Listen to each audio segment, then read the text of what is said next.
Welcome to our YouTube channel, where wisdom meets inspiration. In this channel, we share valuable insights to help you become the best version of yourself. ಈ ಜಗತ್ತು ಕಂಡ ಅಸಾಧಾರಣ ಮಹಾಪುರುಷರಲ್ಲಿ ಭಗವಾನ್ ಬುದ್ಧನು ಒಬ್ಬನಾಗಿದ್ದಾನೆ. ಬುದ್ಧನ ಜೀವನ ಅವನ ಬೋಧನೆಗಳಿಗಿಂತಲೂ ಹೆಚ್ಚು ಪ್ರಭಾವಶಾಲಿಯಾಗಿತ್ತು ಎಂದು ಹೇಳಬಹುದು. ಏಕೆಂದರೆ ಅವನು ಈ ಜಗತ್ತಿನಲ್ಲಿ ಜನಿಸಿ ತನ್ನ ಸುದೀರ್ಘ ಜೀವನವನ್ನು ನಡೆಸಿ ಎಷ್ಟೋ ವರ್ಷಗಳಾಗಿವೆ. ಸುಮಾರು 2,500 ವರ್ಷಗಳಷ್ಟು ಹೆಚ್ಚು ಕಾಲ ಸಂದಿದೆ. ಆದರೂ ಆ ಮಹಾತ್ಮನ ಜೀವನ ಇಂದಿಗೂ ಜಗತ್ತಿನ ಎಲ್ಲೆಡೆ ತನ್ನ ಪ್ರಭಾವವನ್ನು ಬೀರುತ್ತಾ ಬಂದಿದೆ.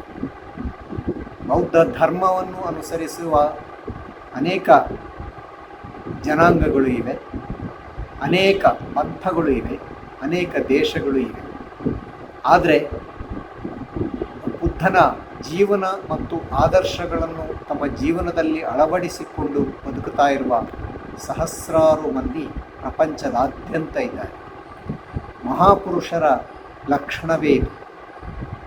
ಕಾಲ ದೇಶಗಳ ಮಿತಿಯನ್ನು ದಾಟಿ ಮಾನವ ಕುಲದ ಕಲ್ಯಾಣಕ್ಕೋಸ್ಕರ ತಮ್ಮ ಪ್ರಭಾವವನ್ನು ನಿರಂತರ ಬೀರುತ್ತಾ ಬಂದಿರುವುದೇ ಈ ಮಹಾತ್ಮರ ಲಕ್ಷಣ. ಅದರಲ್ಲೂ ಮುಖ್ಯವಾಗಿ ಅವತಾರ ಪುರುಷರ ಲಕ್ಷಣವಾಗಿದೆ. ಭಗವಾನ್ ಬುದ್ಧನ ಬಗ್ಗೆ ಸ್ವಾಮಿ ವಿವೇಕಾನಂದರು ಅಸಾಧಾರಣವಾದ ರೀತಿಯಲ್ಲಿ ತಮ್ಮ ಹೊಗಳಿಕೆಯನ್ನು ಅನೇಕ ಸಂದರ್ಭಗಳಲ್ಲಿ ಹೇಳ್ತಾರೆ. ಸ್ವಾಮಿ ವಿವೇಕಾನಂದರ ಮೇಲೆ ಬುದ್ಧನ ಪ್ರಭಾವ ಅತ್ಯಂತ ಹೆಚ್ಚಿನದಾಗಿತ್ತು. ಒಂದು ಕಡೆಯಲ್ಲಿ ಸ್ವಾಮಿ ವಿವೇಕಾನಂದರು ಹೀಗೆ ಹೇಳುತ್ತಾರೆ: ನಿಸ್ಸಂದೇಹವಾಗಿ ಜಗತ್ತು ಕಂಡ ಅಪ್ರತಿಮನಾದ ಶ್ರೇಷ್ಠ ದಾರ್ಶನಿಕ ಆತ. ಜಗತ್ತಿನ ಧರ್ಮಗುರುಗಳಲ್ಲೆಲ್ಲ ಅತ್ಯಂತ ವಿವೇಚನಾಶೀಲನಾದ ಸರ್ವಶ್ರೇಷ್ಠನಾದ ಆಚಾರ್ಯ ಆತ. ಪುರೋಹಿತಶಾಹಿ ಮತ್ತು ಬ್ರಾಹ್ಮಣರ ದಬ್ಬಾಳಿಕೆಗೆ ಆತ ಎಂದೂ ಮಣಿಯಲಿಲ್ಲ. ಇಲ್ಲ, ಆ ವ್ಯಕ್ತಿ ಒಮ್ಮೆಯೂ ಅದಕ್ಕೆ ತಲೆಬಾಗಿದವನಲ್ಲ. ಎಲ್ಲೆಲ್ಲೂ ಒಂದೇ ಸಮನಾಗಿದ್ದ ವ್ಯಕ್ತಿ ಆತ. ದುಃಖಿಗಳೊಡನೆ ಅವರಿಗಾಗಿ ಮರುಗುತ್ತಾ, ಅವರನ್ನು ಸಂತೈಸಿ ಅವರಿಗೆ ಸಹಾಯ ಹಸ್ತ ನೀಡುತ್ತಾ, ಹಾಡಿ ನಲಿಯುತ್ತಿರುವವರೊಡನೆ ಹಿಗ್ಗಿ ಹಾಡುತ್ತಾ, ಬಲಶಾಲಿಗಳೊಡನೆ ಅದ್ಭುತ ಶಕ್ತಿ ತೇಜಸ್ಸನ್ನು ಹೊರಸೂಸುತ್ತಾ, ಎಲ್ಲೆಲ್ಲಿಯೂ ತನ್ನ ಬುದ್ಧಿಯನ್ನು ತನ್ನ ಸ್ವಾಧೀನದಲ್ಲಿ ಇರಿಸಿಕೊಂಡಿದ್ದ ದಕ್ಷ ವ್ಯಕ್ತಿಯಾಗಿದ್ದವನು ಆತ. ಈ ರೀತಿಯಲ್ಲಿ ಸ್ವಾಮಿ ವಿವೇಕಾನಂದರು ಬುದ್ಧನ ಬಗ್ಗೆ ಅನೇಕ ಉತ್ತಮವಾದ ಮಾತುಗಳನ್ನು ಹೇಳ್ತಾರೆ. ಅವನ ಜೀವನ ಎಷ್ಟು ಅದ್ಭುತವಾಗಿತ್ತು ಎಂದರೆ, ಅವನು ಬದುಕಿದ್ದಾಗಲೇ ಬುದ್ಧನ ಅನುಯಾಯಿಗಳು ಪ್ರಪಂಚದ ಎಲ್ಲೆಡೆ ಅವನ ಸಂದೇಶವನ್ನು ಸಾರುವುದಕ್ಕೆ ಹೋಗ್ತಾರೆ. ಈ ರೀತಿಯಲ್ಲಿ ಬದುಕಿದ್ದಾಗಲೇ ಒಬ್ಬ ಮಹಾತ್ಮ ಪ್ರಪಂಚದ ಎಲ್ಲೆಡೆ ವ್ಯಾಪಕವಾಗಿ ಪ್ರಭಾವ ಬೀರಿದ್ದು ಅತ್ಯಂತ ಕಡಿಮೆ ಎಂದೇ ಹೇಳಬೇಕು. ಬುದ್ಧ ಯಾವ ರೀತಿಯ ವ್ಯಕ್ತಿಯಾಗಿದ್ದ ಅಂತಂದರೆ, ಅಸಾಧಾರಣ ಬುದ್ಧಿಶಕ್ತಿ ಮತ್ತು ಅತ್ಯಂತ ವಿಶಾಲವಾದ ಹೃದಯ, ಇದೆರಡರ ಅದ್ಭುತ ಸಂಗಮವಾಗಿದ್ದವನು ಬುದ್ಧ. ಎಷ್ಟೋ ಸಂದರ್ಭಗಳಲ್ಲಿ ಬುದ್ಧಿಶಕ್ತಿಯ ಪ್ರಚಂಡ ಅದ್ಭುತವನ್ನು ನಾವು ನೋಡುತ್ತೇವೆ. ವೈಜ್ಞಾನಿಕ ಕ್ಷೇತ್ರದಲ್ಲಾಗಿರಲಿ, ತತ್ವಶಾಸ್ತ್ರದ ಕ್ಷೇತ್ರದಲ್ಲಾಗಿರಲಿ, ಅಥವಾ ಪಾಂಡಿತ್ಯದ, ಗಣಿತಶಾಸ್ತ್ರದ ಮತ್ತು ಇನ್ನಿತರ ಶಾಸ್ತ್ರಗಳ ಅಥವಾ ವಿಜ್ಞಾನಗಳ ಕ್ಷೇತ್ರಗಳಲ್ಲಿ ಅಸಾಧಾರಣ ಬುದ್ಧಿಶಕ್ತಿಯನ್ನು ಹೊಂದಿದ್ದವರನ್ನು ನೋಡುತ್ತೇವೆ. ಆದರೆ ಇಡೀ ಮನುಕುಲವನ್ನೇ ತನ್ನದನ್ನಾಗಿಸಿಕೊಂಡ, ಎಲ್ಲರನ್ನೂ ತನ್ನವರು ಎಂದು ಭಾವಿಸಿಕೊಂಡ ಅತ್ಯಂತ ನಿಕೃಷ್ಟ ಜೀವಿಗೂ ಪ್ರಾಣಿಗೂ ಕೂಡ ತನ್ನ ಪ್ರೀತಿಯನ್ನು ಧಾರೆ ಎರೆದಂಥ ವಿಶಾಲ ಹೃದಯ ಆ ಬುದ್ಧಿಯ ಜೊತೆಗೆ ಸಮರಸಗೊಂಡಿರುವುದು ಅತ್ಯಂತ ವಿರಳ.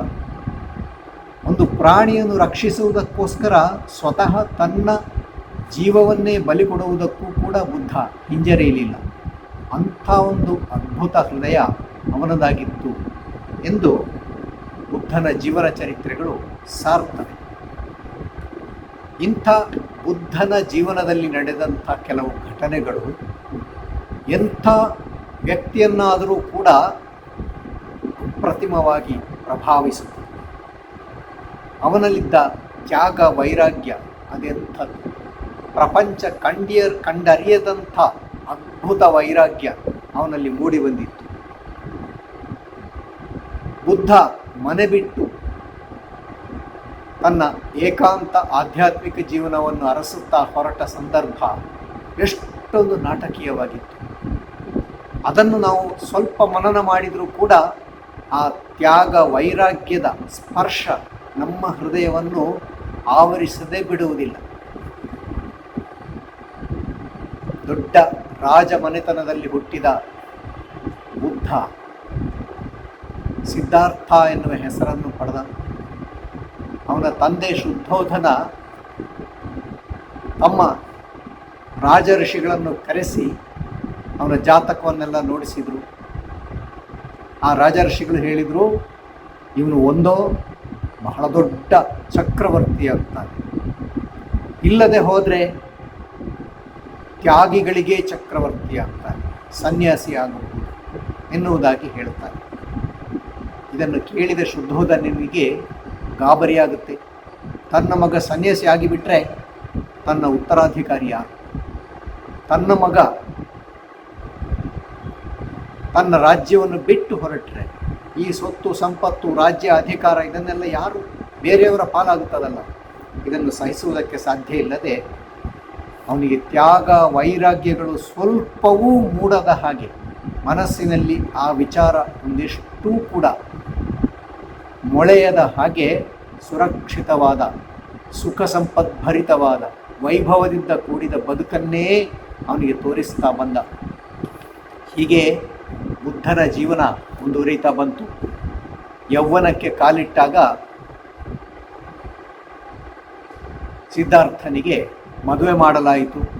ಯೋಗ್ಯ ಕನ್ಯೆಯನ್ನು ಅವನು ಮದುವೆಯಾದ.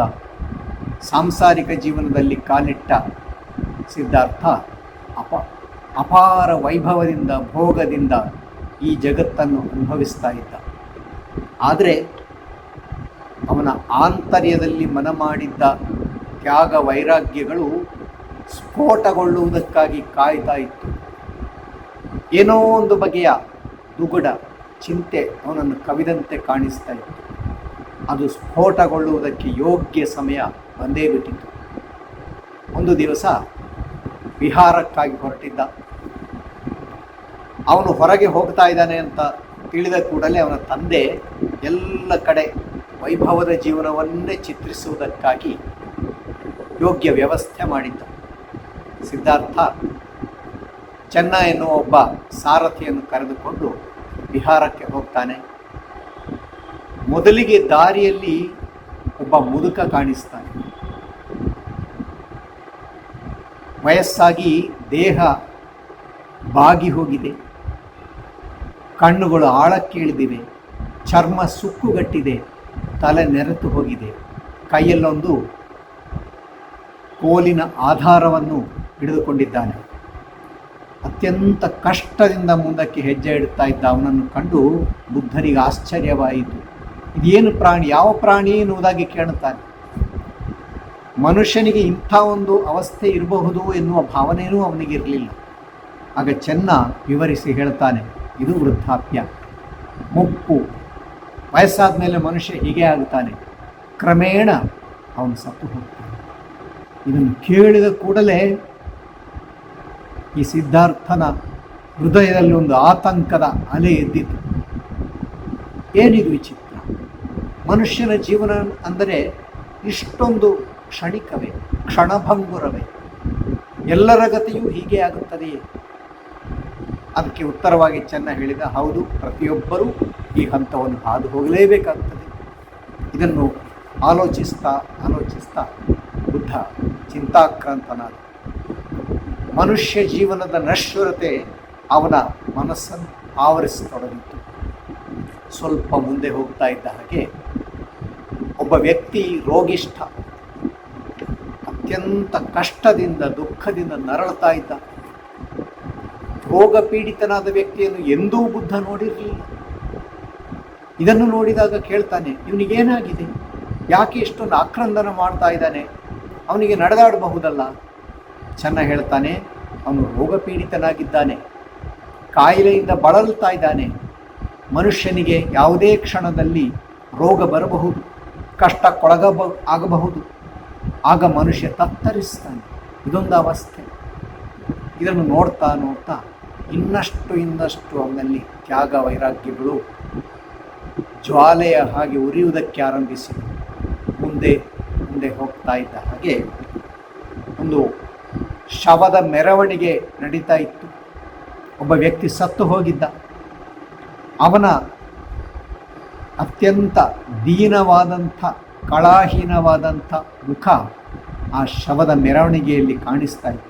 ಇದನ್ನು ನೋಡಿದ ಕೂಡಲೇ ಬುದ್ಧ ಕೇಳ್ತಾನೆ, ಏನಾಗಿದೆ ಇವನಿಗೆ, ಏನಾಯಿತು, ಯಾಕೆ ಎಲ್ಲರೂ ಈ ರೀತಿಯಲ್ಲಿ ಅವನನ್ನು ಹೊತ್ತೊಯ್ಯುತ್ತಾ ಇದ್ದಾರೆ. ಆಗ ಚೆನ್ನಾಗಿ ಹೇಳ್ತಾನೆ, ಈ ಮನುಷ್ಯ ಸತ್ತು ಹೋದ.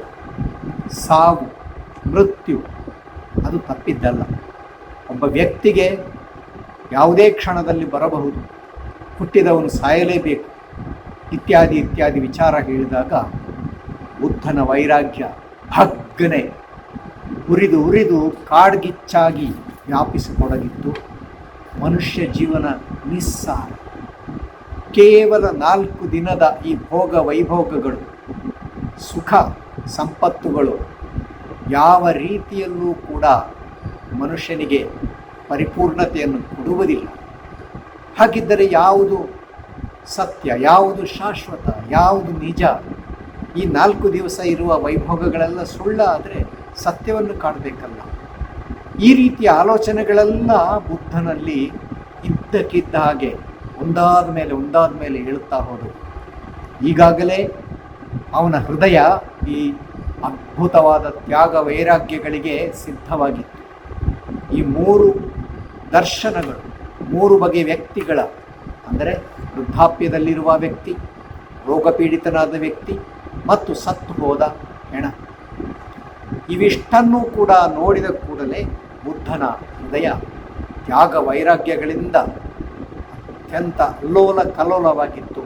ಆಲೋಚನೆ ಮಾಡ್ತಾ ಅವನು ಮನೆಗೆ ಮರಳುತ್ತಾನೆ. ಎಲ್ಲೆಲ್ಲೂ ಅಶಾಂತಿ ತುಂಬಿದ ಹಾಗೆ ಕಾಣಿಸ್ತಾ ಇದೆ. ಇಡೀ ಪ್ರಪಂಚವೇ ಸ್ಮಶಾನದ ಹಾಗೆ ಅನ್ನಿಸ್ತಾ ಇದೆ. ಅವನಿಗೆ ಯಾವುದರಲ್ಲೂ ಆಸಕ್ತಿ ಇಲ್ಲ, ಊಟ ಬೇಕಾಗಿಲ್ಲ, ನಿದ್ರೆ ಬೇಕಾಗಿಲ್ಲ. ಕೊನೆಗೆ ರಾತ್ರಿ ಆಗ್ತಾ ಇದ್ದ ಹಾಗೆ ಅವನ ಒಳಮನಸ್ಸು ಹೇಳಿತು, ಇದು ನೀನು ಬದುಕಬೇಕಾದಂಥ ಜೀವನ ಅಲ್ಲ. ನೀನು ಸತ್ಯವನ್ನು ಕಾಣಬೇಕಾದ್ರೆ ಇದೆಲ್ಲವನ್ನು ಬಿಟ್ಟು ದೂರ ಹೋಗಬೇಕು. ಯಾವುದೋ ಸನ್ಯಾಸಿಗಳನ್ನು, ಯೋಗಿಗಳನ್ನು ನೋಡಿದ ಕೂಡಲೇ ಅವರ ಜೀವನ ಎಂಥದ್ದು ಎನ್ನುವುದನ್ನು ಕೇಳಿ ತಿಳಿದುಕೊಂಡಿದ್ದ. ಈಗ ತಾನು ಕೂಡ ಸತ್ಯದರ್ಶನಕ್ಕೋಸ್ಕರ ಈ ರೀತಿಯ ಸನ್ಯಾಸದ ಬದುಕನ್ನು ಬದುಕಬೇಕು ಎನ್ನುವುದಾಗಿ ಅವನಿಗೆ ಅತ್ಯಂತ ಪ್ರಬಲವಾದಂಥ ಒಂದು ಮುಕ್ತಿಯ, ಬಿಡುಗಡೆಯ ಮತ್ತು ಶಾಶ್ವತ ಸತ್ಯದ ದರ್ಶನದ ಆಸೆ ಪ್ರಬಲವಾಗಿ ಮೂಡಿತು. ಇಂಥ ಮನಸ್ಥಿತಿಯಿಂದ ಮಧ್ಯರಾತ್ರಿಯ ಹೊತ್ತಿಗೆ ತನ್ನ ಪತ್ನಿ, ನವಜಾತ ಶಿಶು, ತಂದೆ ತಾಯಿ, ಬಂಧು ಬಳಗ, ರಾಜ್ಯ ಸಂಪತ್ತು ಎಲ್ಲವನ್ನು ಕೂಡ ಬಿಟ್ಟು ಮನೆಯನ್ನು ತ್ಯಜಿಸಿ ತನ್ನಲ್ಲಿದ್ದ ಎಲ್ಲ ಬಟ್ಟೆ ಬರೆ ಆಭರಣ ಇತ್ಯಾದಿಗಳನ್ನು ಕೂಡ ತನ್ನ ಸಾರಥಿಗೆ ಒಪ್ಪಿಸಿ ತಾನು ಏಕಾಂತವಾಗಿ ಒಬ್ಬಂಟಿಯಾಗಿ ಅವನು ಮನೆ ಬಿಟ್ಟು ಹೊರಡ್ತಾನೆ. ಇದು ಮಹಾ ತ್ಯಾಗ ವೈರಾಗ್ಯದ ಕಥೆ.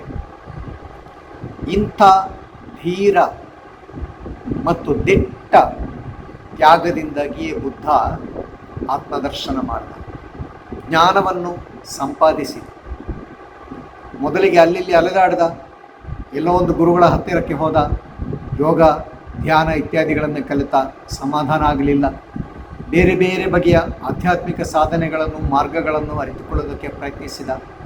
ಕೊನೆಗೆ ಇದೆಲ್ಲವನ್ನು ಬಿಟ್ಟು ಒಂದು ಕಡೆ ಒಂದು ಮರದ ಕೆಳಗೆ ತಾನೊಬ್ಬನೇ ಎಷ್ಟೇ ಹೊತ್ತಾಗಲಿ ಸತ್ಯವನ್ನು ಕಂಡೇ ತೀರುತ್ತೇನೆ ಎನ್ನುವುದಾಗಿ ನಿರ್ಧರಿಸಿದ.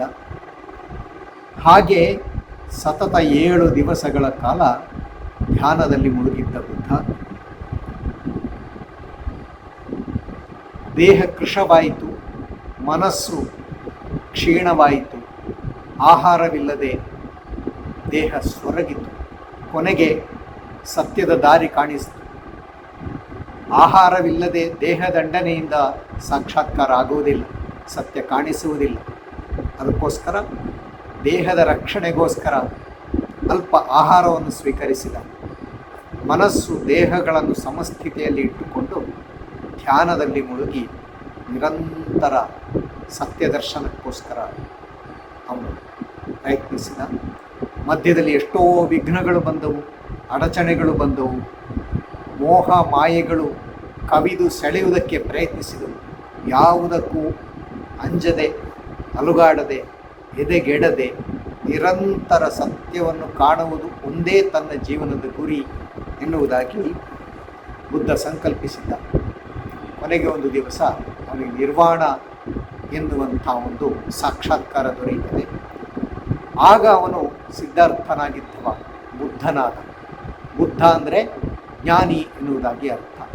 ಪರಮಾರ್ಥ ಜ್ಞಾನವನ್ನು ಅಥವಾ ಆತ್ಯಂತಿಕ ಜ್ಞಾನವನ್ನು ಪಡೆದವನು ಎಂದರ್ಥ. ಹೀಗೆ ಬುದ್ಧ ಯಾವಾಗ ಆತ್ಮಜ್ಞಾನವನ್ನು ಪಡೆದನೋ ಪ್ರಪಂಚದ ಎಲ್ಲ ಸಮಸ್ಯೆಗಳಿಗೂ ದುಃಖಗಳಿಗೂ ಅವನಿಗೆ ಪರಿಹಾರ ಕಾಣಿಸಿಕೊಂಡಿತು. ಅಲ್ಲಿಂದ ಅವನು ತಾನು ಕಂಡ ಸತ್ಯವನ್ನು, ತಾನು ಕಂಡ ದರ್ಶನವನ್ನು, ತನಗಾದ ಜ್ಞಾನವನ್ನು ಇಡೀ ಮನುಕುಲಕ್ಕೆ ಹರಡಬೇಕು ಅಂತ ಸಂಕಲ್ಪಿಸ್ತಾನೆ. ತಾನು ಬದುಕಿದ್ದಲ್ಲಿವರೆಗೂ ಕೂಡ ಈ ಕಾರ್ಯವನ್ನೇ ಮಾಡ್ತಾ ಹೋದ. ಹಾಗಾಗಿ ಬುದ್ಧನ ಆ ನಿಸ್ವಾರ್ಥ ಮನಸ್ಸು, ವಿಶಾಲ ಹೃದಯ ಪ್ರತಿಯೊಬ್ಬ ಮಾನವನವರೆಗೂ ತಲುಪುವಂಥದ್ದಾಗಿತ್ತು. ಎಂಥ ಅಂತ್ಯಜನೇ ಆಗಿರಲಿ, ಎಂಥ ನೀಚ ವ್ಯಕ್ತಿಯೇ ಆಗಿರಲಿ, ಅಥವಾ ಒಂದು ರಾಜ್ಯದ ರಾಜನೇ ಆಗಿರಲಿ, ಯಾವ ಅವಸ್ಥೆಯಲ್ಲೇ ಇರಲಿ, ಪ್ರತಿಯೊಬ್ಬರನ್ನೂ ಕೂಡ ತನ್ನ ಬಳಿಗೆ ಬಂದವರನ್ನು ಅವನು ಮರಳಿಸಿ ಕಳುಹಿಸಲಿಲ್ಲ. ಎಲ್ಲರಿಗೂ ಕೂಡ ಬೋಧನೆ ಮಾಡ್ತಾನೆ, ತನ್ನ ಮಾರ್ಗವನ್ನು ಉಪದೇಶಿಸ್ತಾನೆ, ಎಲ್ಲರಿಗೂ ಸತ್ಯದ ಮಾರ್ಗವನ್ನು ತೋರಿಸಿಕೊಡ್ತಾನೆ. ಇದು ಬುದ್ಧನ ಜೀವನದ ಅಸಾಧಾರಣವಾದಂಥ ಸಂಗತಿಯಾಗಿದೆ. ಈ ಬುದ್ಧ ತಾನು ನೀಡಿದ ಉಪದೇಶಗಳು ಎಂಥವು?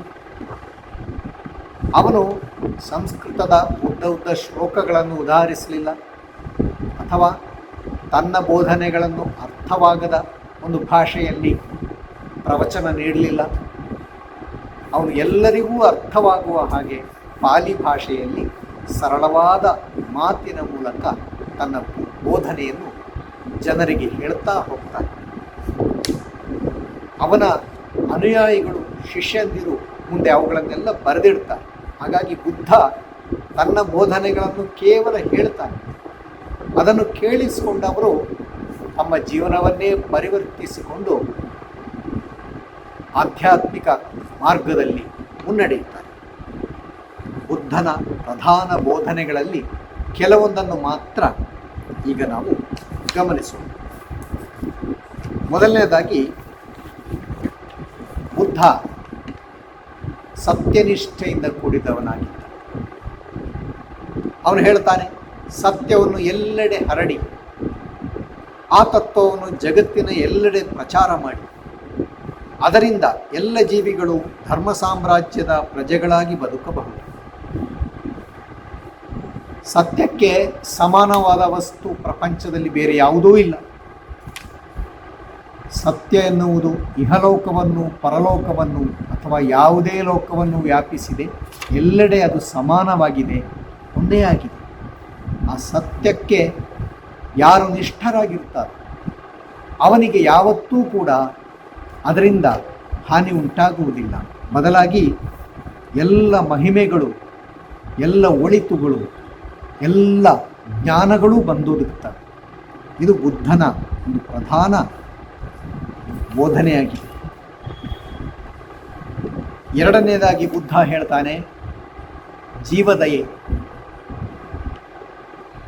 ಮನುಷ್ಯನ ಮೇಲೆ ಮಾತ್ರ ಅಲ್ಲ, ಪ್ರಾಣಿ ಪಕ್ಷಿಗಳು, ಪ್ರತಿಯೊಂದೊಂದು ಜೀವಿಗಳೂ ಕೂಡ ಈ ಪ್ರಪಂಚದಲ್ಲಿ ತಮ್ಮ ಸ್ಥಾನವನ್ನು ಗಳಿಸಿವೆ. ಆದ್ದರಿಂದ ಆ ಎಲ್ಲ ಜೀವಿಗಳನ್ನು ಪ್ರೀತಿಸಬೇಕು, ಎಲ್ಲ ಜೀವಿಗಳಿಗೂ ದಯೆ ತೋರಿಸಬೇಕು, ತನ್ನಿಂದ ಆದಷ್ಟು ಸಹಾಯ ಮಾಡಬೇಕು. ಇದು ಬುದ್ಧನ ಪ್ರಧಾನ ಉಪದೇಶವಾಗಿತ್ತು. ಎಲ್ಲ ಜೀವಿಗಳ ಮೇಲೆ ದಯೆ, ಇದೇ ನಿಜವಾದ ಧರ್ಮ. ಇತರ ಜೀವಿಗಳ ಬಗ್ಗೆ ನಿನ್ನ ಹೃದಯದಲ್ಲಿ ಅಪರಿಮಿತ ಸದ್ಭಾವವನ್ನು ಬೆಳೆಸಿಕೊ ಅಂತ ಬುದ್ಧ ಉಪದೇಶ ಕೊಡ್ತಾನೆ. ಸ್ವತಃ ಬುದ್ಧನ ಜೀವನದಲ್ಲೂ ನಾವು ಇದೇ ರೀತಿಯ ದಯೆಯನ್ನು ನೋಡ್ತೇವೆ. ಇನ್ನೊಬ್ಬನ ಕಷ್ಟಕ್ಕೋಸ್ಕರ ಮರುಗುತ್ತಾ ಇದ್ದಂಥ ಅತ್ಯಂತ ವಿಶಾಲವಾದ ಕರುಣಾರ್ದ್ರವಾದ ಹೃದಯ ಬುದ್ಧ ಭಗವನದ್ದು ಆಗಿತ್ತು. ಅವತಾರ ಪುರುಷರಲ್ಲೆಲ್ಲ ಇಂಥ ಅಪರಿಮಿತ ದಯೆಯನ್ನು ನಾವು ಕಾಣ್ತೇವೆ. ನಿಜವಾದ ಧರ್ಮದ ವಿಶಿಷ್ಟ ಲಕ್ಷಣ ಎಂದರೆ ಸದ್ಭಾವ, ಪ್ರೀತಿ, ಸತ್ಯನಿಷ್ಠೆ, ಪರಿಶುದ್ಧತೆ, ಉದಾತ್ತ ಚರಿತೆ ಹಾಗೂ ಕರುಣೆ ಎನ್ನುವುದಾಗಿ ಬುದ್ಧ ಹೇಳ್ತಾನೆ. ಪ್ರತಿಯೊಂದು ಜೀವಕ್ಕೂ ಕೂಡ ಸುಖದ ಬಯಕೆ ಇದೆ. ಆದ್ದರಿಂದ ನಿನ್ನ ದಯೆಯನ್ನು ಎಲ್ಲರ ಕಡೆಗೂ ಕೂಡ ಹರಿಸು ಎನ್ನುವುದಾಗಿ ಬುದ್ಧ ಹೇಳ್ತಾನೆ. ಮತ್ತೊಂದು ಕಡೆ ಹೇಳ್ತಾನೆ, ನನ್ನ ಅನುಕೂಲಕ್ಕೋಸ್ಕರ ನಾನು ವಿಶ್ವದಯೆಯನ್ನು ಆಚರಿಸ್ತಾ ಇಲ್ಲ. ಅನುಕಂಪದಲ್ಲಿ ನನಗೆ ಪ್ರೀತಿ ಇದೆ, ಏಕೆಂದರೆ ಎಲ್ಲ ಜೀವಿಗಳ ಆನಂದದಲ್ಲಿ ನನ್ನ ಪಾಲನ್ನು ನೀಡುವುದು ನನ್ನ ಆಸೆ. ಅವನ ಆದರ್ಶವನ್ನೇ ಬೌದ್ಧ ಧರ್ಮ ಬೋಧಿಸ್ತದೆ. ಇತರರ ಸುಖದಲ್ಲಿ ಸುಖವನ್ನು ಕಾಣುವುದು, ಇತರ ದುಃಖದಲ್ಲಿ ದುಃಖವನ್ನು ಕಾಣುವುದು, ಯಾರು ಕಷ್ಟದಲ್ಲಿದ್ದಾರೋ ಅವರಿಗೆ ಸಹಾಯವನ್ನು ನೀಡುವುದು, ಇದು ಎಲ್ಲ ಧರ್ಮಗಳ ನಿಜವಾದ ಮರ್ಮವಾಗಿದೆ. ಆದ ಕಾರಣ ನಿಜವಾದ ಧರ್ಮವನ್ನು ಆಚರಿಸುವವನು ದಯೆಯನ್ನು ಆಚರಿಸಬೇಕು ಎನ್ನುವುದಾಗಿ ಬುದ್ಧ ಘೋಷಿಸ್ತಾನೆ. ಇನ್ನೊಂದು ಕಡೆ ಬುದ್ಧ ಹೇಳ್ತಾನೆ, ದ್ವೇಷವನ್ನು ನಾಶಗೈಯುವುದಿಲ್ಲ, ಪ್ರೀತಿಯಿಂದ ಮಾತ್ರ ಅದು ನಾಶವಾಗುವುದು. ಇದು ಪ್ರಾಚೀನವಾದ ನಿಯಮ. ದ್ವೇಷಕ್ಕೆ ಕಾರಣವೇನು? ಸ್ವಾರ್ಥ, ಆಸೆ ಮತ್ತು ಕ್ರೋಧ. ಎಲ್ಲ ದುಷ್ಟ ಭಾವನೆಗಳು ಕೂಡ ಮನುಷ್ಯನಲ್ಲಿ ಮನೆ ಮಾಡಿರುತ್ತವೆ. ಅವುಗಳನ್ನು ನಾಶಗೈಯುವುದಕ್ಕೆ ಒಂದೇ ಒಂದು ಮಾರ್ಗ ಪ್ರೀತಿ. ದ್ವೇಷವನ್ನಾಗಲಿ, ಕ್ರೋಧವನ್ನಾಗಲಿ, ಮತ್ಸರವನ್ನಾಗಲಿ ಅದೇ ಕ್ರೋಧ, ದ್ವೇಷ, ಮತ್ಸರದಿಂದ ನಾಶ ಮಾಡುವುದಕ್ಕಾಗುವುದಿಲ್ಲ. ಬದಲಾಗಿ ಅದು ಇನ್ನಷ್ಟು ಹೆಚ್ಚಾಗುತ್ತದೆ. ಪ್ರೀತಿಯಿಂದ ಮಾತ್ರವೇ ಅದನ್ನೆಲ್ಲವನ್ನೂ ಕೂಡ ನಾಶ ಮಾಡಬಹುದು ಎನ್ನುವುದಾಗಿ ಬುದ್ಧ ಹೇಳ್ತಾನೆ. ಇದಕ್ಕೆ ಅತ್ಯುತ್ತಮವಾದ ಉದಾಹರಣೆ ಸ್ವತಃ ಬುದ್ಧನ ಜೀವನದಲ್ಲಿ ನಡೆದಂಥ ಒಂದು ಘಟನೆ. ಅಂಗುಲಿಮಾಲನೆಂಬ ಒಬ್ಬ ಅತ್ಯಂತ ಕ್ರೂರಿಯಾದ ವ್ಯಕ್ತಿ, ಮನುಷ್ಯರನ್ನು ಕೊಂದು ಅವರ ಬೆರಳುಗಳನ್ನು ಮಾಲೆ ಮಾಡಿ ತನ್ನ ಕತ್ತಿನಲ್ಲಿ ಹಾಕಿಕೊಂಡಿದ್ದ ವ್ಯಕ್ತಿ. ಅಂಥ ದರೋಡೆಗೋರ ಬುದ್ಧನಿಗೆ ಎದುರಾಗುತ್ತಾನೆ. ಬುದ್ಧನನ್ನೇ ಕೊಲ್ಲುವುದಕ್ಕಾಗಿ ಅವನಿಗೆ ಭಯವನ್ನು ಹುಟ್ಟಿಸ್ತಾನೆ, ಬೆದರಿಕೆ ಹುಟ್ಟುತ್ತಾನೆ. ಆಗ ಬುದ್ಧ ಸ್ವಲ್ಪವೂ ಕೂಡ ಭಯಕ್ಕೆ, ಅಂಜಿಕೆಗೆ ಒಳಗಾಗದೆ ಆ ಅಂಗುಲಿಮಾಲನಿಗೆ ತನ್ನ ಮನಸ್ಸಿನ ಹೃದಯದ ಪ್ರೀತಿಯನ್ನು ತೋರಿಸ್ತಾನೆ. ಅವನು ಅಂಗುಲಿಮಾಲನೊಡನೆ ಆಡುವಂಥ ಮಾತುಕತೆಗಳು ಅತ್ಯಂತ ಪ್ರಖ್ಯಾತವಾಗಿವೆ. ಬುದ್ಧನ ಜೀವನ ಚರಿತ್ರೆಯನ್ನು ಓದಿ ನೋಡಿ. ಎಂಥ ಅದ್ಭುತವಾದ ಪರಿವರ್ತನೆ ಆ ದರೋಡೆಗೋರನಲ್ಲಿ ಉಂಟಾಗುತ್ತದೆ. ಮೊದಲಿಗೆ ಅವನಿಗೆ ಆಶ್ಚರ್ಯ ಆಗುತ್ತೆ, ಇದೇನು ನಾನು ಇಷ್ಟು ಹೆದರಿಸ್ತಾ ಇದ್ದೀನಿ, ಆದರೂ ಈ ವ್ಯಕ್ತಿ ಹೆದರ್ತಾನೆ ಇಲ್ಲ. ಇಷ್ಟೊಂದು ಬೈಗುಳವನ್ನು ಅವನಿಗೆ ಸುರಿಸ್ತಾ ಇದ್ದರೂ ಅವನು ಸ್ವಲ್ಪವೂ ವಿಚಲಿತನಾಗ್ತಾ ಇಲ್ಲ. ಇವನೆಂಥ ವ್ಯಕ್ತಿ. ಕ್ರಮೇಣ ಬುದ್ಧನ ಮಾತುಗಳನ್ನು ಕೇಳ್ತಾ ಅವನ ಹೃದಯದಲ್ಲಿ ಜ್ಞಾನೋದಯ ಆಗುತ್ತೆ. ಇಂಥ ಒಂದು ಅದ್ಭುತ ಚಿಂತನೆ ಕೂಡ ಸಾಧ್ಯವೇ? ಈ ರೀತಿಯ ಒಂದು ಹೊಸ ವಿಚಾರಗಳು ಇರುವುದಕ್ಕೆ ಸಾಧ್ಯವೇ? ಈ ಬಗೆಯಲ್ಲಿ ಅಂಗುಲಿಮಾಲ ಬುದ್ಧನ ಶಿಷ್ಯನಾಗ್ತಾನೆ. ಹಾಗಾಗಿ ದ್ವೇಷಕ್ಕೆ, ಕ್ರೋಧಕ್ಕೆ, ವಿರೋಧಕ್ಕೆ ಪ್ರೀತಿಯನ್ನು ಅವನು ಧಾರೆ ಎರೆಯುತ್ತಾನೆ. ಅತ್ಯಂತ ಕ್ರೂರಿಯಾದ ವ್ಯಕ್ತಿಯೂ ಕೂಡ ಒಬ್ಬ ಅದ್ಭುತವಾದ ಆಧ್ಯಾತ್ಮಿಕ ವ್ಯಕ್ತಿ ಆಗಬಹುದು ಎನ್ನುವುದನ್ನು ಬುದ್ಧ ತೋರಿಸಿಕೊಡ್ತಾನೆ. ಇನ್ನು ಬುದ್ಧನ ಬೋಧನೆಗಳಲ್ಲಿ ಮಧ್ಯಮ ಪಂಥ ಎನ್ನುವಂಥ ವಿಚಾರ ಬರುತ್ತೆ. ಮಧ್ಯಮ ಪಂಥ ಅಂದರೆ ಯಾವುದೇ ಅತಿರೇಕಕ್ಕೆ ಹೋಗದೆ ಮಧ್ಯಮ ಮಾರ್ಗದಲ್ಲಿ ನಡೆಯುವುದು. ಭಗವದ್ಗೀತೆಯಲ್ಲಿ ಕೃಷ್ಣ ಈಗಾಗಲೇ ಈ ಪಂಥವನ್ನು ಉಪದೇಶ ಮಾಡಿದ್ದ. ನಾತ್ಯುಚ್ಛ್ರಿತಂ ನಾತಿನೀಚಂ ಸಮಶೀತೋಷ್ಣ ದುಃಖೇಶು ಇತ್ಯಾದಿ ಮಾತುಗಳಲ್ಲಿ ಸಮತ್ವ, ಅತಿರೇಕ ಇಲ್ಲದಿರುವುದು, ಆಹಾರ ವಿಹಾರಗಳಲ್ಲಾಗಲಿ ಸಾಧನೆಯಲ್ಲಾಗಲಿ ಇಡೀ ದೃಷ್ಟಿಕೋನದಲ್ಲಿ ಒಂದು ಬಗೆಯ ಸಮತ್ವ, ಸಮತೋಲನ, ಇದನ್ನೇ ಮಧ್ಯಮ ಪಂಥ ಎನ್ನುವುದಾಗಿ ಕರೆಯುತ್ತೇವೆ. ಸ್ವತಃ ಬುದ್ಧನೇ ಇದನ್ನು ಅನುಭವಿಸಿದ್ದ. ಕಠಿಣವಾದ ದೇಹದಂಡನೆಯಿಂದ, ಉಪವಾಸದಿಂದ ಅವನ ಶರೀರ ಕೃಶವಾಗಿ ಆಲೋಚನೆ ಮಾಡುವುದಕ್ಕೆ ಅವನಿಗೆ ಸಾಧ್ಯವಾಗ್ತಿರಲಿಲ್ಲ. ಆಗ ಅರ್ಥವಾಯಿತು, ಇದರಿಂದ ತನ್ನ ದೇಹ ಮನಸ್ಸುಗಳು ಸೊರಗಿ ತಾನು ಕ್ಷೀಣಿಸಿ ತನ್ನ ಜೀವನವೇ ವ್ಯರ್ಥವಾದೀತು. ಅದಕ್ಕೆ ಬದಲಾಗಿ ದೇಹ ಮತ್ತು ಮನಸ್ಸನ್ನು ಸುರಕ್ಷಿತವಾಗಿ ಸುಸ್ಥಿತಿಯಲ್ಲಿ ಇಟ್ಟುಕೊಳ್ಳುವುದಕ್ಕೋಸ್ಕರ ಎಷ್ಟು ಬೇಕೋ ಅಷ್ಟು ಆಹಾರವನ್ನು ಸ್ವೀಕರಿಸಬೇಕು. ಅತಿಯಾದ ಆಹಾರವನ್ನು ಸ್ವೀಕರಿಸಿದರೆ ನಿದ್ರೆ ಬರುತ್ತೆ, ಆಲಸ್ಯ ಉಂಟಾಗುತ್ತೆ, ಜಡತ್ವ ಮೈ ಮಾಡುತ್ತದೆ. ಹಾಗಾಗಿ ಮಧ್ಯಮ ಪಂಥ, ಅತಿಯಾದ ಊಟವೂ ಬೇಡ, ಊಟ ಮಾಡದೇ ಇರುವುದೂ ಬೇಡ, ಅತಿ ಹೆಚ್ಚಿನ ನಿದ್ರೆಯೂ ಬೇಡ, ನಿದ್ರೆ ಮಾಡದೇ ಇರುವುದೂ ಬೇಡ, ಚಟುವಟಿಕೆಗಳು ಅದರಲ್ಲೂ ಕೂಡ ಮಧ್ಯಮ ಪಂಥ. ಈ ಮಾರ್ಗವನ್ನು ಬುದ್ಧ ಉಪದೇಶ ಮಾಡ್ತಾರೆ.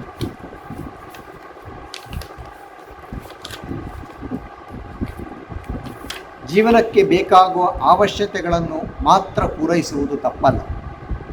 ಶರೀರವನ್ನು ಆರೋಗ್ಯವಾಗಿ ಇಟ್ಟುಕೊಳ್ಳುವುದು ಕರ್ತವ್ಯ.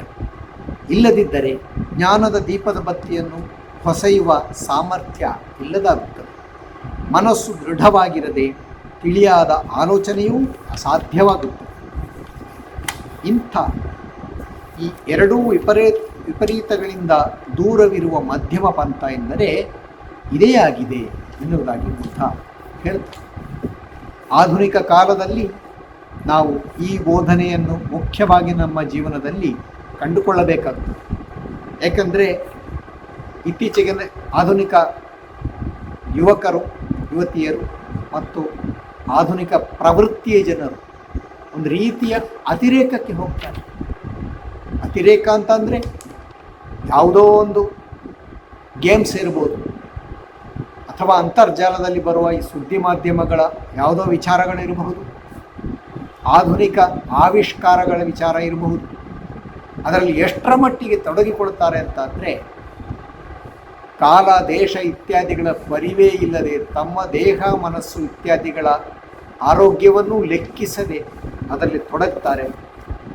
ಕೇವಲ ತಮ್ಮ ವಿದ್ಯಾಭ್ಯಾಸ, ತಮ್ಮ ಉದ್ಯೋಗ, ತಮ್ಮ ಕುಟುಂಬ, ತಮ್ಮ ಸಮಾಜ ಇವುಗಳನ್ನು ನಿರ್ಲಕ್ಷಿಸ್ತಾರೆ. ಅಷ್ಟೇ ಅಲ್ಲ, ತಮ್ಮ ಜೀವನದಲ್ಲಿ ಸಾಧಿಸಬೇಕಾದ ಗುರಿಯನ್ನು ಕೂಡ ಅವರು ಕಳೆದುಕೊಳ್ಳುತ್ತಾರೆ. ಆದ ಕಾರಣ ಈ ಮಧ್ಯಮ ಪಂಥವನ್ನು ನಮ್ಮ ದೈನಂದಿನ ಬದುಕಿನಲ್ಲೂ ಕೂಡ ನಾವು ಅನುಸರಿಸಬೇಕಾದದ್ದು ಮುಖ್ಯ. ಯಾವುದೇ ಅತಿಗೆ ಹೋಗಬಾರದು. ಎಷ್ಟು ಬೇಕೋ ಅಷ್ಟು ಮಾಡಬೇಕು. ಮಾಡುವ ಕೆಲಸವನ್ನು ಸಮರ್ಪಕವಾಗಿ ಮಾಡಬೇಕು. ಅದಕ್ಕೆ ನಮ್ಮ ದೇಹ, ನಮ್ಮ ಮನಸ್ಸು, ನಮ್ಮ ಚಿಂತನೆ, ಬುದ್ಧಿಶಕ್ತಿ ಇವೆಲ್ಲವೂ ಕೂಡ ಸಮತೋಲನದಲ್ಲಿ ಇದ್ದರೆ ಮಾತ್ರ ಇದೆಲ್ಲವೂ ಸಾಧ್ಯವಾಗುತ್ತೆ. ಹೀಗೆ ಮಧ್ಯಮ ಪಂಥ ಬುದ್ಧನ ಒಂದು ಪ್ರಧಾನ ಉಪದೇಶವಾಗಿದೆ. ಇಂದಿಗೂ ಕೂಡ ಅದು ಅತ್ಯಂತ ಸಮರ್ಪಕವಾದ ಒಂದು ಸಂಗತಿಯಾಗಿದೆ. ಇನ್ನೊಂದು ಉಪದೇಶ ಬುದ್ಧನದ್ದು ಜ್ಞಾನೋದಯ. ಜ್ಞಾನ ಎನ್ನುವುದನ್ನು ಸಂಪಾದಿಸಬೇಕು. ದುಃಖ ನಿವಾರಣೆಯ ಮಾರ್ಗ ಯಾವುದು ಎನ್ನುವ ಪ್ರಶ್ನೆಗೆ ಬುದ್ಧ ಉತ್ತರಿಸ್ತಾನೆ. ಪವಿತ್ರವಾದ ಅಷ್ಟಾಂಗ ಮಾರ್ಗ ದುಃಖದ ನಿವಾರಣೆಯತ್ತ ನಮ್ಮನ್ನು ಕೊಂಡೊಯ್ಯುವುದು. ಸ್ನೇಹಿತರೆ, ದುಃಖವನ್ನು, ಅದರ ಮೂಲವನ್ನು ಅರಿತುಕೊಂಡು ಅನಂತರ ದುಃಖದ ನಿವಾರಣೆಯ ಮಾರ್ಗವನ್ನು ತಿಳಿಯುವ ಸುಸಂಸ್ಕೃತನಾದ ಯುವಕನು ಆಸಕ್ತಿಯನ್ನು ತ್ಯಜಿಸುತ್ತಾನೆ, ಕ್ರೋಧವನ್ನು ಶಮನಗೊಳಿಸುತ್ತಾನೆ, ನಾನು ಎಂಬ ಅಹಂಕಾರವನ್ನು ನಿರ್ಮೂಲನ ಮಾಡಿ ಅಜ್ಞಾನವನ್ನು ನಾಶಗೊಳಿಸುತ್ತಾನೆ. ಕೊನೆಗೆ ಜ್ಞಾನೋದಯವನ್ನು ಪಡೆಯುತ್ತಾನೆ. ಅವರು ಈ ಜನ್ಮದಲ್ಲೇ ಎಲ್ಲ ದುಃಖಗಳ ನಿವಾರಣೆಯನ್ನು ಮಾಡಿಕೊಳ್ಳುತ್ತಾನೆ. ಬುದ್ಧನ ಪಾಲಿಗೆ ಪ್ರಪಂಚದ ಎಲ್ಲ ದುಃಖಗಳಿಗೆ ಮೂಲ ಕಾರಣ ಆಸೆಯಾಗಿದೆ. ಎಲ್ಲ ದುಃಖಗಳಿಗೆ ಆಸೆಯೇ ಮೂಲ ಕಾರಣ. ಹಾಗಾಗಿ ಆಸೆಯನ್ನು ಬಿಟ್ಟು ಬಿಡಿ, ಯಾವ ದುಃಖವೂ ಇರುವುದಿಲ್ಲ, ಸುಖವೂ ಇರುವುದಿಲ್ಲ, ಆದರೆ ಶಾಂತಿ ಇರುತ್ತೆ. ಮನುಷ್ಯನಿಗೆ ಬೇಕಾಗಿರುವುದು ಶಾಂತಿ. ದುಃಖವೂ ಅಲ್ಲ, ಸುಖವೂ ಅಲ್ಲ. ಒಂದು ಸುಖದಿಂದ ನೂರಾರು ಸುಖಗಳು ಹುಟ್ಟಬಹುದು. ಸುಖವನ್ನು ಪೂರೈಸಿಕೊಳ್ಳುವುದರಿಂದ ಅನೇಕ ರೀತಿಯಲ್ಲಿ ಹೊಸ ಹೊಸ ಆಸೆಗಳು ಹುಟ್ಟಬಹುದು. ಎಲ್ಲಿ ಸುಖ ಪೂರೈಕೆ ಆಗುವುದಿಲ್ಲವೋ ಅಲ್ಲಿ ದುಃಖ ಕಟ್ಟಿಟ್ಟಬಹುದು. ಇದರಿಂದ ನಿವಾರಣೆಗೆ ಒಂದೇ ಮಾರ್ಗ, ಯಾವುದೇ ಆಸೆಯನ್ನು ಹೊಂದಬೇಡಿ. ಆಸೆಯ ತ್ಯಾಗದಿಂದ ದುಃಖದ ನಿವಾರಣೆ ಆಗ್ತದೆ. ಸತ್ಯ ಜ್ಞಾನಗಳ ಗಳಿಕೆ ಇದರಿಂದ ಮಾತ್ರವೇ ಸಾಧ್ಯ.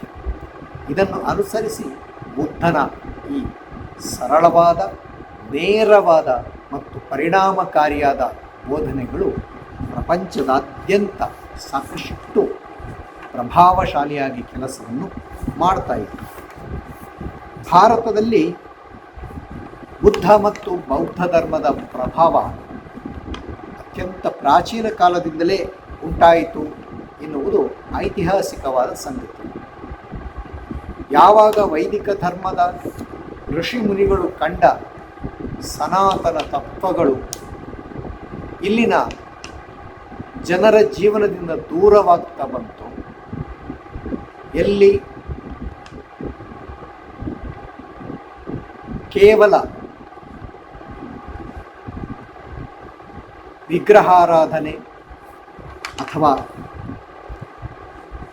ಕರ್ಮ ಸಿದ್ಧಾಂತ ಮುಂತಾದ ಕೆಲವೊಂದು ತತ್ವಗಳು ಮನುಷ್ಯನನ್ನು ನಿಜವಾದ ಆಧ್ಯಾತ್ಮಿಕತೆಯಿಂದ ದೂರ ಮಾಡಿತ್ತೋ, ಧರ್ಮದ ಹೆಸರಿನಲ್ಲಿ ಎಷ್ಟೆಷ್ಟೋ ಅನಾಚಾರಗಳು ಮನೆ ಮಾಡಿದ್ದವೋ, ಅಂಥ ವೇಳೆಯಲ್ಲಿ ಬುದ್ಧನಂಥ ಒಬ್ಬ ವ್ಯಕ್ತಿ ಧರ್ಮದ ನಿಜವಾದ ಮಾರ್ಗವನ್ನು ತೋರಿಸುವುದು ಅವಶ್ಯಕವಾಗಿತ್ತು.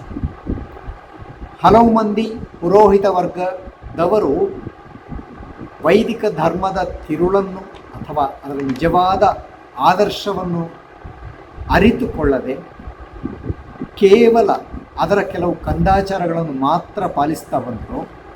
ಆಗ ವೈದಿಕ ಧರ್ಮದ ಅವನತಿ ಆಗ್ತಾ ಬಂದಿತ್ತು.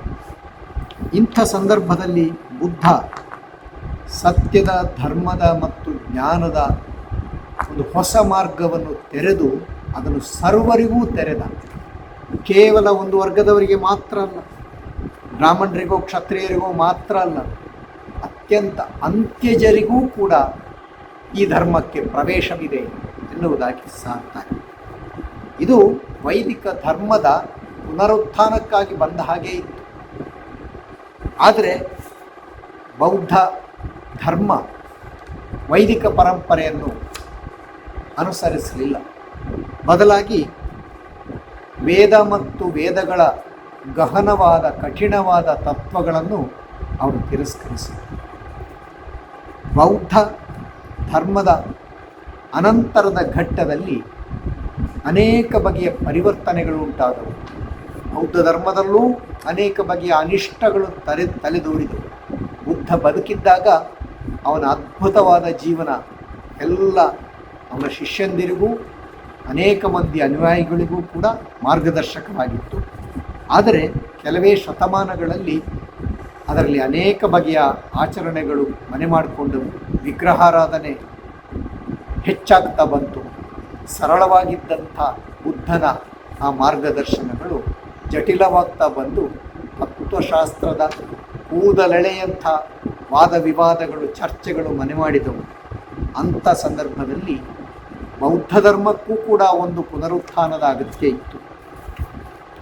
ಆಗ ಮೂಡಿಬಂದಂಥ ಶ್ರೀ ಶಂಕರಾಚಾರ್ಯರು ಈ ಕಾರ್ಯವನ್ನು ಮಾಡ್ತಾರೆ. ವೈದಿಕ ಧರ್ಮದ ಪುನರುತ್ಥಾನದಿಂದ ಬೌದ್ಧ ಧರ್ಮದ ಕೆಲವು ಉತ್ತಮ ಅಂಶಗಳನ್ನು ವೈದಿಕ ಪರಂಪರೆಯ ಜೊತೆಗೆ ಸೇರಿಸುವುದರಿಂದ ಅದ್ವೈತ ಪರಂಪರೆಯನ್ನು ಹೆಚ್ಚು ಪ್ರಚಲಿತಗೊಳಿಸುವುದರಿಂದ ಭಾರತದಲ್ಲಿ ಮತ್ತೆ ಸನಾತನ ಸಂಸ್ಕೃತಿ ಹೊಸ ರೂಪವನ್ನು ಪಡೆದು ಒಂದು ಅದ್ಭುತವಾದಂಥ ಒಂದು ಪರಿವರ್ತನೆ ಉಂಟಾಯಿತು. ಸನಾತನ ಧರ್ಮ ಅಂತ ಹೇಳುವಾಗ ಅದರ ವಿಶಾಲವಾದ ತೆಕ್ಕೆಯಲ್ಲಿ ಅವೈದಿಕ ಪರಂಪರೆಗಳಾದ ಬೌದ್ಧ ಜೈನ ಧರ್ಮಗಳ ಆದರ್ಶಗಳನ್ನೂ ಒಳಗೊಳ್ಳುವುದಕ್ಕೆ ಅವಕಾಶವಿದೆ. ಆದರೆ ಐತಿಹಾಸಿಕವಾದಂಥ ಈ ಪರಿವರ್ತನೆಗಳ ಕಾರಣದಿಂದಾಗಿ ಬೌದ್ಧ ಧರ್ಮ ಭಾರತದಿಂದ ತೊಲಗಿ ದೂರ ಬೇರೆ ದೇಶಗಳಿಗೆ ಹೋಗಬೇಕಾಯಿತು. ಭಾರತ ಮತ್ತೆ ವೈದಿಕ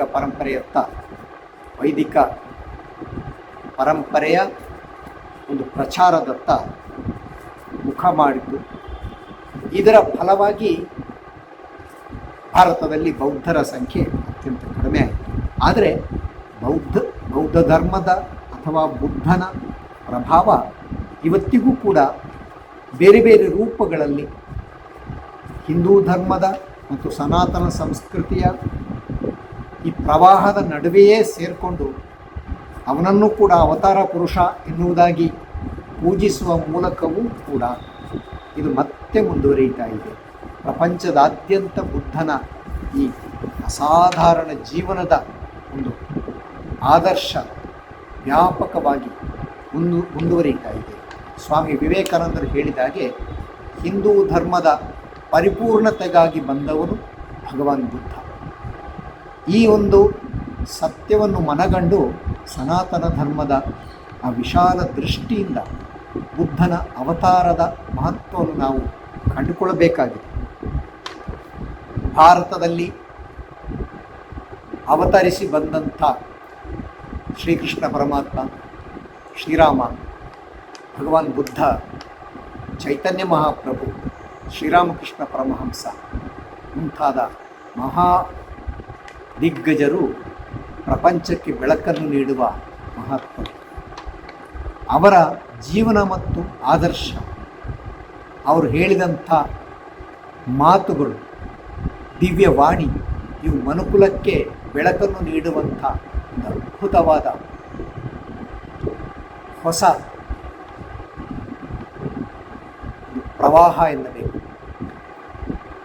ಇಂಥ ಮಹಾತ್ಮರ ಒಂದೊಂದು ವಾಣಿಯೂ ಕೂಡ ಒಬ್ಬೊಬ್ಬ ಮನುಷ್ಯನ ಜೀವನವನ್ನೇ ಪರಿವರ್ತಿಸುವಷ್ಟು ಪ್ರಭಾವಶಾಲಿಯಾಗಿವೆ. ಒಬ್ಬ ವ್ಯಕ್ತಿ ಕೇವಲ ಪ್ರಾಣಿ ಸದೃಶನಾಗಿದ್ದವನು ಪರಬ್ರಹ್ಮನ ಸಾಕ್ಷಾತ್ಕಾರದವರೆಗೂ ಕೂಡ ಸಾಗಬಲ್ಲ ಒಂದು ಅದ್ಭುತವಾದಂಥ ಪರಿವರ್ತನೆ ಇವರ ಉಪದೇಶಗಳಿಂದ ಸಾಧ್ಯವಾಗ್ತದೆ. ಅಂಥ ಅವತಾರ ಪುರುಷರಲ್ಲಿ ಭಗವಾನ್ ಬುದ್ಧನೂ ಕೂಡ ಒಬ್ಬ. ಪ್ರಪಂಚ ಅವನ ಈ ಅಪ್ರತಿಮವಾದ ಬದುಕನ್ನು ಮತ್ತು ಬೋಧನೆಗಳನ್ನು ಗುರುತಿಸಿ ಇಡೀ ಜಗತ್ತಿನ ಮಹಾಪುರುಷರ ಸಾಲಿನಲ್ಲಿ ಬುದ್ಧನಿಗೂ ಒಂದು ಮಹತ್ವದ ಸ್ಥಾನವನ್ನು ನೀಡಿ, ಆದ ಕಾರಣ ಬುದ್ಧನ ಜೀವನ ಮತ್ತು ಸಂದೇಶಗಳನ್ನು ನಾವು ಅರ್ಥ ಮಾಡಿಕೊಂಡು ನಮ್ಮ ಜೀವನದಲ್ಲಿ ಅಳವಡಿಸಿಕೊಳ್ಳುವುದಕ್ಕೆ ಪ್ರಯತ್ನಿಸೋಣ. ಇದರಿಂದ ನಮ್ಮ ಜೀವನವೂ ಪವಿತ್ರವಾಗುತ್ತದೆ. ಬುದ್ಧನ ವಿಚಾರಗಳು ನಮ್ಮ ಆಧ್ಯಾತ್ಮಿಕ ಜೀವನಕ್ಕೆ ಹೆಚ್ಚು ಸಹಕಾರ ನೀಡುತ್ತವೆ. ನಮ್ಮ ಧರ್ಮ ಯಾವುದೇ ಇರಲಿ, ನಮ್ಮ ಆದರ್ಶ ಯಾವುದೇ ಇರಲಿ, ನಮ್ಮ ಇಷ್ಟ ದೇವತೆ ಯಾರೇ ಆಗಿರಲಿ, ಬುದ್ಧನ ವಿಚಾರಗಳು ಸಾರ್ವತ್ರಿಕವಾದವು, ಸಮಸ್ತ ಮನುಕುಲಕ್ಕೆ ಅನ್ವಯಿಸುವಂಥದ್ದು. ಯಾವುದೇ ಬಗೆಯ ಧಾರ್ಮಿಕ ಗೊಂದಲ ವಿದ್ವೇಷಗಳಿಗೆ ಎಡೆಯಿಲ್ಲದ ಅವನ ಸಾರ್ವತ್ರಿಕ ವಿಶ್ವವ್ಯಾಪಕ ತತ್ವಗಳನ್ನು ನಾವು ನಮ್ಮ ಬದುಕಿನಲ್ಲಿ ಅನುಸರಿಸಿದರೆ ಅದು ನಿಜವಾಗಿ ಭಗವಾನ್ ಬುದ್ಧನಿಗೆ ನಾವು ಸಮರ್ಪಿಸುವ ಅಮೃತ ಪುಷ್ಪಗಳೇ ಆಗಿರುತ್ತವೆ. ಈ ಕೆಲವು ಚಿಂತನೆಗಳಿಂದ ಭಗವಾನ್ ಬುದ್ಧನ ಜಯಂತಿಯ ಈ ಸಂದರ್ಭವನ್ನು ನಾವು ಆಚರಿಸೋಣ. ಜೈ ಶ್ರೀರಾಮಕೃಷ್ಣ, ಜೈ ಬುದ್ಧ.